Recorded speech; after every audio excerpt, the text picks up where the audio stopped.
Hello दोस्तों। ये हम सीटेट सीडीपी के बारे में पढ़ाते हैं दोस्तों। ये सी डी पी का क्लास दोस्तों ये 12 नंबर का होगा दोस्तों। ये पेडागोजी का क्लास है दोस्तों। CTET CDP pedagogy paper 1 paper 2 दोनों के लिए है दोस्तों। ये 12 नंबर क्लास है। तो दोस्तों जितने भी दोस्त सीटेट का तैयारी करते हैं वह सीटेट का टेस्ट ज़रूर दीजिएगा। मार्केट जाइएगा, बुक लेकर आइएगा और टेस्ट ज़रूर दीजिए कि हम कितना मार्क ला पाते हैं सीटेट में। तो आज का प्रश्न है 1 नंबर का, एक शिक्षक को क्या करना चाहिए उनके बारे में जानेंगे। 4 ऑप्शन है और 4 ऑप्शन में जो बेस्ट होगा वही राइट आंसर हो जाएंगे। तो पढ़ते हैं 1 नंबर ऑप्शन। पढ़ने के दौरान विद्यार्थियों की सीखने की गति पर ध्यान देना बिल्कुल सही बात है। बच्चे के कहाँ दिक्कत है, बच्चे क्या सब सीखते हैं, इस पर ध्यान देना हमको चाहिए। पढ़ने के दौरान विद्यार्थियों के सीखने की गति को अनदेखा करना चाहिए, ये गलत है। हम अनदेखा नहीं करेंगे, सम्मान करेंगे, आदर करेंगे। केवल अच्छा निष्पादन करने वाले विद्यार्थी गति पर ध्यान देना, ये दोस्तों गलत आंसर हो जाएंगे। केवल अच्छे पर नहीं, सभी स्टूडेंट पर ध्यान देना है। सभी बच्चे को जोड़ कर पढ़ाना है, सभी बच्चे को एक जगह पढ़ना है।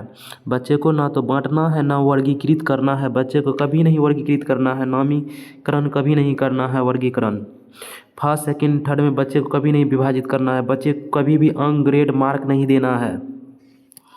पढ़ते हैं, विद्यार्थी की सीखने की गति में व्यक्तिगत विभिन्नताओं की अनदेखी करनी चाहिए। अनदेखी नहीं करना दोस्तों, बच्चे को सम्मान देना है, सम्मान देना है। तो इसका राइट आंसर 1 नंबर सही हो जाएंगे। नेक्स्ट प्रश्न पढ़ते हैं।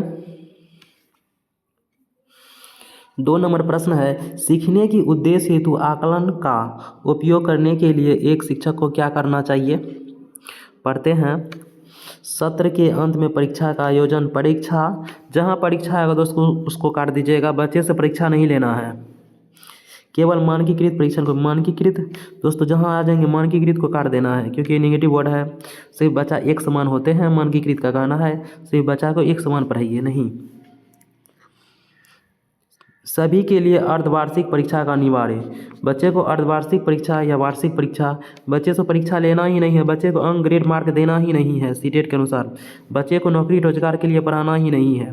तो इसका राइट आंसर 3 नंबर सही हो जाएंगे। चल रही गतिविधि में बच्चे की भागीदारी के आधार पर आकलन करना, यही राइट आंसर सही हो जाएंगे। नेक्स्ट प्रश्न है 3 नंबर, निम्नलिखित में से किसके द्वारा विद्यार्थी में समालोचनात्मक चिंतन में बाधा पड़ने की संभावना है। अनुरूपों के प्रयोग को बढ़ावा देने से बाधा दोस्तों निगेटिव प्रश्न है, निगेटिव ही इसका आंसर होगा। ये सही बात है, ऐसा हम लोग करना चाहिए। खुले अंत वाले प्रश्न, खुले अंत वाले प्रश्न उसको कहते हैं, क्वेश्चन है एक, उसका जब उत्तर अधिक होगा उसी कहते खुले अंत वाले प्रश्न। जैसे बिहार की विशेषता के बारे में अगर पूछा जाए तो आप लोग बहुत सी चीज़ें बता सकते हैं। जैसे गौतम बुद्ध की उत्पत्ति यहाँ से हुई, गौतम बुद्ध धर्म की, जैन धर्म की, और गंगा नदी यहीं बहती है। बिहार में 38 ज़िले हैं, यानी बिहार की विशेषता के बारे में अगर पूछा जाए आप लोग बता दीजिएगा। तो एक प्रश्न, एक क्वेश्चन है उसका उत्तर बहुत है ना, उसी कहते खुले अंत वाले प्रश्न। तो इसको समझ गए, ये राय सही बात है। गहन चिंतन के लिए समय प्रदान देने से, बच्चे प्रधान समय देंगे, बच्चे को समय देना है। लेकिन जब बच्चे को रट कर याद करने और कंठस्थीकरण को प्रोत्साहित हमको नहीं करना है। बच्चे को रटने के लिए नहीं दें, बच्चे को कंसेप्ट सिखाएंगे, बच्चे को एक्टिविटी के माध्यम से पढ़ाएंगे। तो गलत है, गलत के भाई ही आंसर हो जाएंगे 4 नंबर। बच्चे को कंसेप्ट के अनुसार पढ़ाएंगे, बच्चे को खोजबीन करके सीखने के लिए देंगे। नेक्स्ट प्रश्न पढ़ते हैं। 4 नंबर प्रश्न है, एक संरचनावादी कक्षा में अध्यापक और छात्रों की क्या भूमिका होती है। तो पढ़ते हैं, तो भूमिका ये है दोस्तों कि छात्र और शिक्षक दोनों सक्रिय रहना अनिवार्य है। तो पढ़ते हैं, एक कक्षा में शिक्षक और विद्यार्थी दोनों ही निष्क्रिय है। निष्क्रिय का अर्थ दोस्तों शांत है, तो ये गलत हो जाएंगे। क्रियाशील है परंतु अध्यापक निष्क्रिय है, ये गलत हो जाएंगे। अध्यापक क्रियाशील है परंतु छात्र निष्क्रिय, ये भी गलत हो जाएंगे। अध्यापक और छात्र दोनों ही क्रियाशील हैं, तो यही राइट आंसर सही हो जाएंगे, 3 नंबर सही आंसर है। नेक्स्ट प्रश्न पढ़ते हैं 5 नंबर का। निम्नलिखित सामाजिक आर्थिक समूह से संबंध रखने वाले विद्यार्थियों के सफल समावेशन हेतु कौन सी बात महत्वपूर्ण है? सामाजिक आर्थिक दोस्तों, जो बच्चे स्कूल नहीं आ पाते हैं, जिसका आर्थिक स्थिति अच्छा नहीं है या तो स्कूल बहुत दूर होगा, जो बच्चे स्कूल नहीं आते हैं उसके बारे में कहते हैं। तो 4 ऑप्शन पढ़ते हैं, देखते हैं कौन सा ऑप्शन बेस्ट है। मानकीकृत पाठचर्या द्वारा शिक्षण। मानकीकृत का अर्थ होता है एक समान, मानकीकृत नेगेटिव वर्ड है, इनको काट दीजिएगा। उनके सामाजिक संस्कृति परिवेश की अनदेखी करना। अनदेखी दोस्तों हम लोगों को नहीं करना, अनदेखी करना नहीं है दोस्तों, बच्चे को सम्मान देना है, इसलिए आंसर गलत हो जाएंगे। केवल प्रभुत्ववादी संस्कृतियों में प्रचलित प्रथाओं का क्रियान्वयन करना, ये दोस्तों गलत आंसर हो जाएंगे। केवल है तो ये है ना दोस्तों, 95% से अधिक केवल वाला आंसर गलत ही होते हैं, तो इसका राइट आंसर 3 नंबर सही हो जाएंगे। पारस्परिकता के बोध का विकास करने वाली विद्यालय संस्कृति को समुन्नत करना है, इसका 3 नंबर राइट आंसर हो जाएंगे दोस्तों, 3 नंबर। नेक्स्ट प्रश्न पढ़ते हैं। आप लोग दोस्तों ऑप्शन को एलिमिनेट करने के लिए सीखिएगा। पढ़ते हैं दोस्तों। गलत शब्द जोड़ना, शब्दों को अनियमित रूप से बदलने और छोड़ देना, वाक्य में शब्दों के क्रम को इधर उधर कर देना, यह सभी किसके संकेत है? बच्चे गलत शब्द जोड़ देते हैं, शब्दों को अनियमित रूप से बदलते हैं और छोड़ देते हैं, वाक्य में शब्दों के क्रम को इधर उधर कर देते हैं, तो बच्चे में क्या है? अधिगमित होता सीखना, अधिगम और क्षमता है, तो इसका राइट आंसर 1 नंबर सही हो जाएंगे। तो स्वलीनता का अर्थ ये होता है कि जब पे बच्चे खुद में लीन है उसी कहते हैं स्वलीनता, तो स्वलीनता यहाँ पर बात हो नहीं रहा है। ध्यान भाव और अति क्रियाशील, ADHD का यहाँ बात हो नहीं रहा है, बच्चे यहाँ पर क्रियाशील नहीं है, अधिक क्रियाशील। जो बच्चा बेचैन रहते हैं अधिक क्रियाशील रहते हैं, जो बच्चा एक जगह स्थिर नहीं रहते हैं उसी कहते हैं अति क्रियाशील बच्चा है, तो यहाँ पर अति क्रियाशील का बात हो नहीं रहा है। यह है अधिगम अक्षमता। श्रवणवादिता यानी सुनने के शक्ति के बारे में यहाँ बात कर रहे हैं, तो ये सब नहीं है, तो इसका राइट आंसर 1 नंबर के साथ लॉक हो जाएंगे दोस्तों। नेक्स्ट प्रश्न पढ़ते हैं। दृष्टिवादिता विद्यार्थियों के समावेशन को सफल बनाने के लिए निम्नलिखित में से कौन सा कारक एक बाधक बन जाता है? जो बच्चे देख नहीं पाते हैं इसमें से उसको क्या चीज़ ऐसा दे देंगे जो बाधा बन जाएंगे? तो इलेक्ट्रॉनिक रूप से अभिरुचि, व्याख्यान, टिप्पणी या नोट्स। पढ़ते हैं दोस्तों। रिकॉर्ड किए गए श्रवण व्याख्यान, ये सही हो जाएगा दोस्तों। ये रिकॉर्ड है ना, बच्चा सुनेगा तो ये सही है। देखते हैं। चित्रात्मक सामग्री का स्पर्श नियम प्रतिमान, ये दोस्तों स्पर्श कर रहा है बच्चा, छू रहा है चित्र को, उसके अनुसार हाथ से पढ़ रहे हैं, ये दोस्तों सही हो जाएंगे। लिखित विवरण और आरेख, लिखित विवरण और आरेख देंगे बच्चा को, बच्चा दृष्टिबाधित है, बच्चा देख नहीं पाएंगे, तो उसको लिखित दे देंगे, लिखा हुआ चीज़, तो बच्चा वही उसको बाधा बन जाएगा ना, तो ये 4 नंबर राइट आंसर हो जाएंगे। और इलेक्ट्रॉनिक रूप से अभिरुचि, व्याख्यान, टिप्पणी या नोट्स देंगे, तो इलेक्ट्रॉनिक वाला देंगे, बच्चा उससे सुन लेगा, लेकिन जब लिखित विवरण दे देंगे या आरेख दे देंगे तो बच्चा उसको देख नहीं पाएगा ना, तो यही उसका बाधा बन जाएंगे। तो 4 नंबर इसका राइट आंसर हो जाएंगे। नेक्स्ट प्रश्न पढ़ते हैं। 8 नंबर प्रश्न है, प्रतिभाशाली विद्यार्थियों के बारे में निम्नलिखित में से कौन सा सही है? दोस्तों 4 ऑप्शन है। बच्चा क्या है? प्रतिभाशाली है, बच्चा गिफ्टेड स्टूडेंट है। प्रतिभाशाली का अर्थ तो बच्चा का दिमाग बहुत तेज है, जिसकी बुद्धि लब्धि 140 प्लस होता है, और ऐसे बच्चे रिस्क लेते हैं। ऐसे बच्चे अपने जो आगे में होने वाले असावधानी है, दिक्कत है, बच्चा उसको भाप लेते हैं। ऐसे बच्चा रिस्क लेते हैं और इसको विश्वास होता है कि हमसे ये काम हो जाएगा। तो पढ़ते हैं चारों ऑप्शन।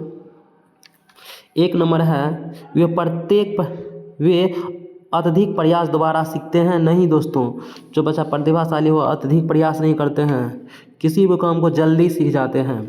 वे जानकारी को समझने में अतिरिक्त समय लेते हैं। नहीं दोस्तों, ऐसे बच्चे जानकारी को जल्दी समझ जाते हैं। उनमें औसत से अधिक क्षमता होती है। तो यही सही बात है, ये राइट आंसर हो जाएंगे 3 नंबर दोस्तों 8 का। उनके विचार में समालोचनात्मक और मौलिकता की कमी होती है। नहीं दोस्तों, इसमें मौलिकता अधिक होता है ना, तो इसका राइट आंसर 3 नंबर के साथ लॉक हो जाएंगे। नेक्स्ट प्रश्न पढ़ते हैं। 9 नंबर प्रश्न है दोस्तों, वास्तविक दुनिया के संदर्भ में सीखने के लिए मस्तिष्क डैश है, इसलिए विद्यालय को डैश अधिगम पर जोर देना चाहिए। तो पढ़ते हैं दोस्तों, असक्षम। नहीं दोस्तों, पाठ नहीं, गैर संदर्भिका ये कट जाएंगे दोस्तों। गैर संदर्भिका दोस्तों हमको नहीं पढ़ाना है। असक्षम नहीं है स्टूडेंट, बच्चा कोई भी। दोस्तों बच्चे जब सक्षम यहाँ होगा, सब मस्तिष्क सक्षम होगा। और विद्यालय को हम लोग कैसे पढ़ाने के लिए बोलते हैं, बच्चा खोज बीन करके सीखे, बच्चा अपना से खुद से आविष्कार करके सीखे, क्योंकि बच्चा नन्हा वैज्ञानिक है, ऐसा जीन पियाजे जी बोले थे। तो बच्चा खुद से सीखने देंगे, बच्चा को खुद से एक्टिविटी करने देंगे, बच्चा को आपस में बातचीत करने देंगे, बच्चा को आपस में रचना करने देंगे। इसी कहते हैं रचना करना, खुद से बनाना, बच्चा खुद से ज्ञान का सृजन करते हैं। तो इसका राइट आंसर 1 नंबर के साथ लॉक हो जाएंगे। नेक्स्ट प्रश्न पढ़ते हैं। 10 नंबर दोस्तों प्रश्न है, रचनावाद किसका समर्थन करता है। दोस्तों 4 ऑप्शन है, चारों को पढ़ते हैं, देखते हैं कौन राइट आंसर हो जाएंगे। रटकर याद किए गए ज्ञान के प्रदर्शन पर रटना शब्द आ जाएंगे दोस्तों, उसको काट दीजिएगा। बच्चा को एक्टिविटी के माध्यम से पढ़ाते हैं, तो रटना सही नहीं हो सकता है। पहले से अर्जित ज्ञान के पुनरुत्पादन पर आगे पढ़ते हैं। शिक्षकों द्वारा नए ज्ञान की अस्वीकृति पर। नहीं दोस्तों, ये भी दोस्तों नहीं होगा। इससे बेस्ट ऑप्शन 1 नंबर में है, विद्यार्थियों द्वारा नए ज्ञान के सृजन करना, यानी कि बनाना। संरचना है ना, रचना करते हो बनाना, सृजन का अर्थ होता है बनाना। इसका 1 नंबर राइट आंसर हो जाएंगे दोस्तों। नेक्स्ट प्रश्न पढ़ते हैं। निम्नलिखित में से कौन सा आंतरिक अभिप्रेरणा का एक उदाहरण है। जब बच्चा अपने उत्साह से पढ़ते हैं, जब बच्चा अपने रुचि से पढ़ते हैं, जब बच्चा आनंद के लिए पढ़ते हैं, जब बच्चा अपनी इच्छा से पढ़ते हैं, उसी को कहते हैं आंतरिक अभिप्रेरणा। जब बच्चा अंक के लिए, मार्क के लिए, ग्रेड के लिए, प्रशंसा के लिए, गिफ्ट के लिए पढ़ते हैं, उसको कहते हैं बाह्य अभिप्रेरणा, एक्सटर्नल मोटिवेशन। तो दोस्तों पढ़ते हैं ये दोस्तों यहाँ होना चाहिए नगद पुरस्कार जीतने के लिए पढ़ाई करना, या गिफ्ट के लिए बच्चा पढ़ते हैं, तो ये बाह्य हो गया दोस्तों। अपने साथियों की प्रशंसा पाने के लिए नृत्य का प्रदर्शन करना, तो यानी दूसरों के लिए काम करेंगे तो बाह्य अभिप्रेरणा का अंतर्गत आते हैं। प्रथम स्थान आने के लिए दौड़ प्रतियोगिता में भाग लेना, ये भी दौड़ प्रतियोगिता में भाग लेना प्रथम स्थान के लिए। जब दूसरों के लिए पढ़ेंगे, लिखेंगे, कोई भी काम करेंगे, उसको कहते हैं एक्सटर्नल मोटिवेशन, बाह्य अभिप्रेरणा। जब बच्चा जिज्ञासा बस किसी विषय पर शोध करते हैं, जिज्ञासा बस अपने मन के अनुसार, उसे कहते हैं आंतरिक अभिप्रेरणा। ये राइट आंसर हो जाएंगे। बच्चे में आंतरिक अभिप्रेरणा को विकसित करना है, इंटरनल मोटिवेशन को। अगर दोस्तों वीडियो अच्छा लगेगा तो सब्सक्राइब कर लीजिएगा। नेक्स्ट प्रश्न है 12 नंबर का, एक अनुकूल शिक्षण अधिगम वातावरण के लिए किसकी आवश्यकता है। तो पढ़ते हैं दोस्तों, अधिक से अधिक जोखिम। नहीं दोस्तों, विकर्षण को न्यूनतम करना। नहीं दोस्तों, गैर लचीली शैक्षणिक कार्य। नहीं दोस्तों, इसका राइट आंसर, एक अनुकूल शिक्षण अधिगम वातावरण के लिए किसकी आवश्यकता होता है?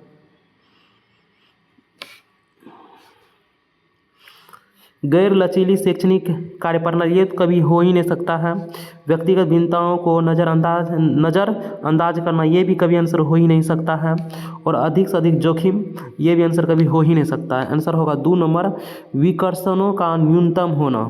विकर्षण बच्चे में नहीं होने देंगे, बच्चे में आकर्षण कराना है ना, विकर्षण का न्यूनतम होना, ये सही बात है। विकर्षण बच्चे में नहीं करवाएंगे, बच्चे में आकर्षण करवाना है बच्चे में। तो इसका राइट आंसर 2 नंबर के साथ लॉक हो जाएंगे। नेक्स्ट प्रश्न पढ़ते हैं।